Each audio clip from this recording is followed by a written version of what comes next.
Last night, Starcraft 2 was hit with some devastating news as the tournament circuit for 2023-2024 was announced. For some people, this was good news as they expected Starcraft to not have a tournament circuit at all. But most people, including me, thought we would have a circuit similar to the last few years, but with a few small price cuts. In reality, news was worse than that and cuts were way more severe. Now, I'll be discussing all the changes here, both good and bad. There are some good changes, no worries guys, giving some more inside information and opinions, and also talking about what this means for the future of my channel, what I'm personally gonna do to make it better for the scene. Now, first things first, we do have a tournament circuit, so that's nice. As you can see here, there's two main seasons that are going to be taking place in Sweden and the USA. I think the exact dates for here are down here. Exactly May are going to be for the online regionals. Those are actually a little bit shorter than normal, so that means the format is going to change, which I'm going to talk a little bit about later, but for me that's a good thing because I thought the format was not that great, with the season finals being in Sweden on June. And for the second season, it's going to be October, November, and then the season finals is going to be in December. I actually thought it was going to be a bit earlier, but it's going to be in December in Atlanta. So the fact that we have a tournament circuit to begin with, that is pretty nice. Oops, let me scroll back up real quick. Now, this is the thing that everyone's talking about. This is by far the most important part. It's very controversial. It's a good thing and a bad thing. ESL to take over the full funding, including prize money of its Starcraft 2 esports ecosystem. Now, first of all, before I say anything else, I want to give a massive shout out for ESL. For caring so much about us, for actually taking the heavy weight on their shoulders and doing their best for us. They are absolutely amazing. Though what this means is obviously that Blizzard is no longer going to be funding any StarCraft. And that means that we are taking some massive price cuts. I'll show the details in a second. I do quickly want to talk about this news. It's a little bit worrisome. Now, there's two sides of the argument. I'm not sure if you guys remember, but Microsoft was trying to buy Blizzard, which for StarCraft Pro sounded like amazing news because Blizzard themselves weren't taking care of us that well. And Microsoft seems like they take care of their games very well, like the way they treat AoE 2 and AoE 4 and stuff, regardless of popularity, is something that we can only dream of.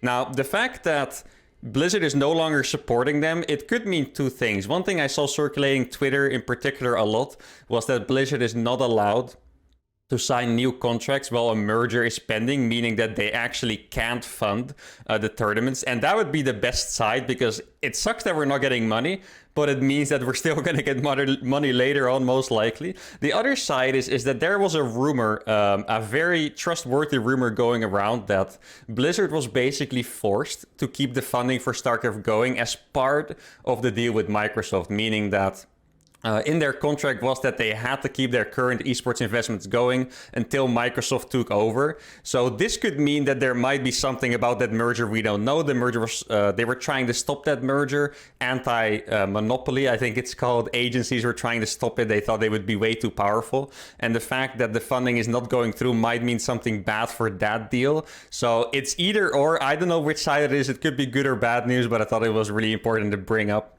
Now, there are going to be some format changes, like I said, to the events. Personally, I think that is going to be really cool. Because the current format that we had for the last few seasons was that you have these really long groups that take 2 weeks to play. And me as a retired pro who still has a decent skill, I didn't really want to compete in that because I had to dedicate 3 weeks of my time where you play on day 1 and day 3, day 4 and day 6. And it felt like you were just always busy. You never had time to do anything else. So for people that would like to see me compete, there's actually a chance I could play on a new format now. Just to be clear, I'm not returning to being a pro gamer. I'm not going to practice hard for it. But if the format is fun, you could actually see me compete, which could be, pretty awesome for a lot of you guys. Now, here is the prize money information. This is probably the scariest part about the whole announcement. I didn't know the numbers beforehand, but as soon as I saw this, I already realized it was going to be a pretty drastic cut. So if I remember correctly, the prize money last year per season was 335K. So that going down to 200 is a pretty big deal. Now, as an ex-pro gamer, I have experience in how much these players really earn. Now, myself, it's not going to affect too much because I'm a content creator, right? But for these pros, I can tell you guys some numbers. Like, to be honest, I think it's nice to have clarity. So in my time, when I was a top 5 European player consistently, in my best years, I think I would bag around 4K a month, or maybe a little bit less than that, but roughly 4K a month. And then in my time when I was like a little bit worse than that, so consistently between maybe like top 5 and top 10 in Europe, then you're already starting to get around minimum wage earnings in the Netherlands, which would be about $2,000 or slightly below. So, you know, there are usually only like about 10 foreign pro gamers that can really make a decent amount of money. With these price cuts going down by about 50%, a little bit less, it is very worrisome. I can't imagine that StarCraft pro gaming is actually going to be a feasible job. Now, even beforehand, you could say it wasn't really, because, you know, if only 10 players can make a decent living and the rest is only making a little bit of side cash, it's not that great, true. But I do believe there's a difference between that and only 3 players being able to make a good living and the rest only making some side cash, right? So for me, this announcement was very worrisome, especially as someone knowing how much these guys earn, which is very little. It's not great. So with this amount of prize, what I foresee for the future is that only the players that have really good tournament results, so top 10 Europe or maybe like top 15, 20 non-Koreans to begin with, also need a good team with a good salary. And if we're being honest, most likely a generous salary for the state of StarCraft 2 Esports, plus a good brand in streaming or maybe YouTube to make a decent living. So I think this is pretty rough, especially considering I know most pro gamers in StarCraft, they didn't really spend that much time building their brand, and all they really have is their StarCraft skills. And I know you can say, well, that's their fault. And of course it is a little bit, but it is a dream job where you're going for your passion, you're trying to be a world champion. So for those guys, I honestly foresee the future being a little bit rough. And now, possibly the worst news of it all, this is for the foreign scene. This is the non-Korean scene, though I imagine half of this prize pool is going to the season finals where they're also Koreans. But the Korean StarCraft tournament, the GSL, the tournament that has maybe been the center of StarCraft 2 Esports for a very long time, their prize pool got absolutely gutted. They went down 80% in prize pool. And that is, it's crazy. So let me tell you guys the numbers, right? I think before, one GSL season had about $125K in prize pool. Right now, the entire year, every single tournament has 77K. So I actually checked, and I believe if you win every single GSL in a year, which would be a legendary achievement, has only been done once before, that means you would make 21K in 1 year, which, as you guys can imagine, if you do that, you're probably the best player in the world. That's pretty tragic. So the Korean scene, I have to be very honest about it, guys. It was pretty much killed off with this announcement. I can imagine we're going to see a lot of retirements. We're going to see people only playing it as a hobby. There was some other bad news that GSL was always the tournament that was offline. It was so cool to see everyone play in the studio. And now I think only top 4 is on location. So almost the entire GSL is online. And this is by far the biggest change. Like here, there's still 200K prize pool. For GSL, however, yeah, sadly, really not any money left. And I kind of understand it. I've been paying attention to numbers, and the GSL is not that popular. Korean fans don't really watch that much StarCraft 2, so it's understandable. But obviously, it was a really big blow, and it's very, very painful to everyone who has dedicated their lives and stuff to it. So yeah, this was definitely... I saw a lot of sad posts about it on Reddit, on Twitter, and it definitely was very, very rough. Now, I did see another good thing that I enjoyed was that, I don't know exactly where it says it. Oh yeah, it does say it here. They're gonna merge some of the regions. So just to sketch for you guys what the EPT looked like before, every region was independent. So you had Europe, you had North America, you had Latin America, you had Oceania plus rest of Asia.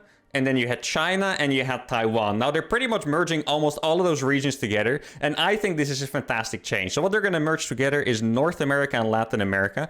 This change is super cool because Latin America is a region that always had strong players, but their problem was that they were missing a little bit of the midfield. So you had like in particular 3-4 really good players that were always at the top and no one else could compete with them. And North America kind of suffered from the same, where they have 3 players that just always dominate. So what I think by merging these regions, you get a super competitive top 8.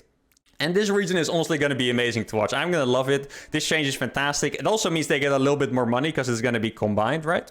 And then I believe they're merging all the other regions that are not EU and Korea together. China, Taiwan, Hong Kong, Macau, Japan, Oceania, and the rest of Asia will be merged together. This is also a fantastic change. Those regions typically have 1 or 2 players that really dominate the region, that are always at the top. So those regions together, I mean, with the exception of Oliveira, who just won a world championship, he's obviously going to be an absolutely massive favorite in that region. But besides that, it's going to be very competitive. It's going to be very cool. And I'm personally very excited to watch that region. So this change might be my favorite of the entire thing. I feel like they should have done this a long time ago. Obviously, they wanted to keep the individual regions tournaments and give everyone the chance to compete in their own region and represent their region in the season finals. But I think this is fantastic, and yeah, that is probably my favorite change of the whole thing.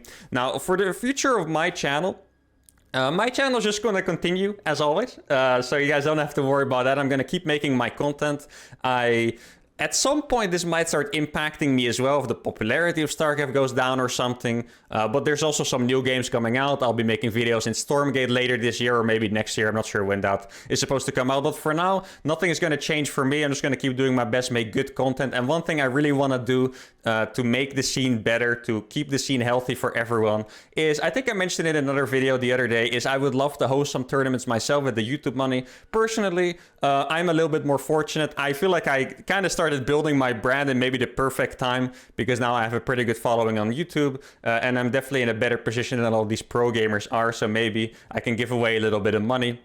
Those maybe some monthly tournaments for like $1,000 or so. Try to make cool formats to keep it interesting. Try to get more viewers to support these pro gamers, and just give straight up money to them away so they can actually pay rent and stuff, right? That would be awesome. I was actually thinking about using my Patreon for that. Up until this point, I've been using my Patreon as just another way of income for me, basically. But I think I might just change my Patreon in a way of putting 100% of what I get from there into the tournaments. I think could be a really cool way of you guys, the community, helping me out to help these pros out, and maybe incentivize some like up and coming players to keep playing, because they know there's a lot of cool events. And besides that, all we can do is support everyone when they stream. The biggest tip I can give to the pros is actually try to start building your brand now. You still can. A lot of these players are absolutely amazing. I would love to see them stream on Twitch, maybe start their own YouTube channel. And I guess that's gonna be it. I mean, I normally I would say I hope you guys enjoyed this video, but obviously the news is a little bit rough. Still, if you enjoyed this video, let me know in the comments, then I will make more videos on these topics, try to spread awareness and try to spread whatever you can do. Make sure to give the video a like, subscribe to the channel, and I'll see y'all for the next one.